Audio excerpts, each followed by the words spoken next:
Today, we're diving into some really cool tech that's finally teaching computers to understand what we mean, not just what we type.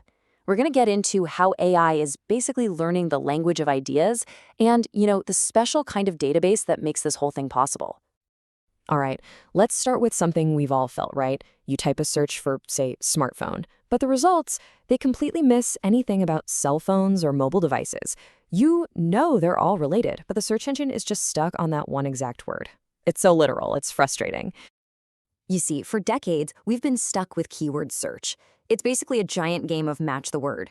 But the real revolution, the big change, is something called semantic search. This is different. It doesn't just look for words, it actually understands the concepts behind them. So if you search for feline companion, it doesn't just hunt for that exact phrase. It gets that what you're really looking for is stuff about cats. That's the game changer. So the big question is, how do we make that leap from rigid, dumb keywords to these fluid, smart concepts? Well, the breakthrough is a whole new language for data. It's called embeddings. Okay, so what in the world is an embedding? Well, at its core, it's just a long list of numbers, what mathematicians call a vector. An AI model looks at a piece of data, could be text, an image, even a sound, and turns it into this unique numerical fingerprint. And here's where the magic really happens. Things with similar meanings get very similar numbers, so they end up being neighbors in this giant invisible map of ideas. And the process itself? It's surprisingly straightforward. You can take pretty much any kind of data you can think of, a chunk of text, a photo, a bit of music, and you just feed it into an AI embedding model. What you get on the other side is that powerful vector we talked about. It's just a string of numbers, but it's captured the very soul, the essence of that original data. All right, so now we've got these incredible vectors that basically represent meaning itself. But what do you do when you have millions or even billions of them? Where do you store all that? And more importantly, how on earth do you search through it all super fast? Well, this is where a totally new kind of database comes into play, the vector database. Now, this isn't your grandpa's database with neat rows and columns. No, this thing is built from the ground up for one specific job: to navigate that crazy complex map of meaning we mentioned and to find the closest concepts to your search in the blink of an eye. And you gotta understand, this is a huge shift in how we think about search. You're not asking the database to find an exact word anymore. Instead, you're handing it a concept wrapped up in a vector, and you're just asking, hey, what are the closest ideas to this that you've got? It's a whole new ballgame. But, okay, there's a huge problem, a massive challenge, really. If you have, say, a billion things in your database, trying to compare your search to every single one of them, one by one, that would take forever. It's just completely impractical for any app you'd actually want to use. So how do vector databases solve this? With a really clever trick, a brilliant compromise called approximate nearest neighbor search, or ANN for short. Instead of being slow and guaranteeing the 100% perfect answer, ANN algorithms are designed to be insanely fast by finding the almost perfect answers. And here's the kicker. They trade a tiny, like you'd never even notice it, sliver of accuracy for a massive, monumental boost in speed. Okay, so as this tech has really taken off, the market is starting to take shape. And what we're seeing are basically two main approaches, two different flavors of vector databases, each with its own way of doing things. So on the one hand, you've got what we call purpose-built databases. Think Pinecone or Milvus. These were designed from the ground up to do one thing and one thing only: crush it at handling a ton of vectors. Then, on the other hand, you have extensions, like pgvector. These are add-ons that give vector search powers to databases you're probably already using, like Postgres. The big plus there? You get to keep all your data in one spot.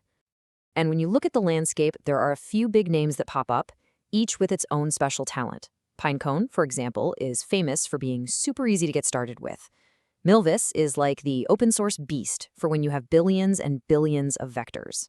And then there's Weaviate, which is really good at what's called hybrid search. It kind of mixes the old keyword style with the new vector search for the best of both worlds. So how do you pick one? Well, it really just comes down to two things: what you're already using and how big you're planning to go. Let's say your team already lives and breathes PostgreSQL, and you're dealing with, under 50 million vectors. Then yeah, something like pgvector is a fantastic no-brainer way to start. But if you're starting a totally new project and you're going to need to handle over 100 million vectors, then a purpose-built system like Milvus starts to look really, really good. All right, so let's get to the most exciting part. How does all this stuff, embeddings, vector databases, actually come together to do something amazing? Well, it powers what is arguably the single most important technique in AI right now, something called retrieval augmented generation, or as everyone calls it, RAG. Look, RAG is basically a genius fix for a huge problem with models like ChatGPT. They just make stuff up sometimes. It's called hallucinating. What RAG does is it grounds the AI in cold, hard facts. Before the AI even tries to answer your question, it does a quick semantic search on a vector database that's full of your trusted information. It pulls out the most relevant pieces and says to the AI, okay, before you answer, read this. The whole workflow is it's beautiful. It makes so much sense. You take all your documents, your internal company wiki, product manuals, whatever, and you break them down into smaller, digestible chunks. Then you create an embedding for every single chunk and stick them all in your vector database. So now when a user asks a question, the system zips through the database, finds the most relevant little pieces of text, and hands them straight to the language model. It's like saying, here, use this to build your answer. Stick to the script. And let me be clear, this is not some niche academic toy, not at all. I mean, just look at the projected market size. This number tells you everything you need to know about how critical vector databases are becoming.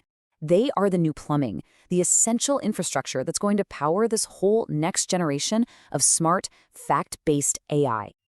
Yeah, this chart really drives the point home, doesn't it? Going from less than $2 billion this year to over $10 billion by 2032, that's just staggering growth. And what it shows is that companies everywhere are having this aha moment. They're realizing that to build AI that's actually useful, they have to connect it to their own private data. And vector databases, they are the absolute key to doing that. Whew. Okay, we've covered a ton of ground here, from these big, abstract ideas all the way down to real-world stuff. So let's just boil it all down to the most important things you need to remember. So what's the real takeaway here? First, search is changing for good. We're moving away from just matching keywords to actually understanding meaning.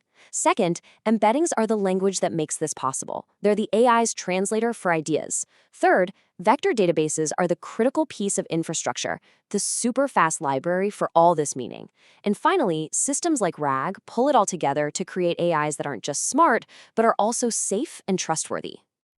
And that really just leaves us with one last, pretty mind-blowing thought.